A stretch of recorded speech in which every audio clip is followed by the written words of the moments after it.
Hi guys, welcome back to my YouTube channel. It's your favorite girl Heyyy, and I'm back with another interesting vlog, of course. And first of all, I would love to thank you guys for engaging in my previous video. I really appreciate. Thank you for the feedbacks. Yeah, and keep going every now and then. And Nilo, promise this year consistency is the key. Rule number 1. So guys, today in this video it's all about maintenance. We are in February and we all know first week inakuanga maintenance week. So yeah, so guys, I've already installed my lashes. I will attach the videos here. I did that yesterday. So today naenda kufanya my hair and hata sijui naenda kushuka nini, but keep it locked in here guys. We are at 1200 subscribers here. Okay guys, I love you all for always being there, for those who always share my link. I really appreciate. I don't take it for granted. So keep it locked here.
So this is the next day after doing my hair.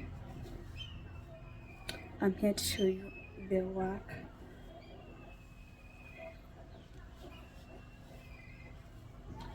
That was done.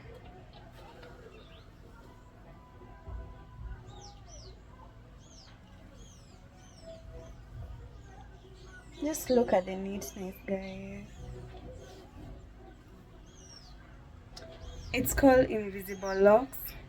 Yeah, rate it down below on the comment section. I've been going to this salon for the longest time.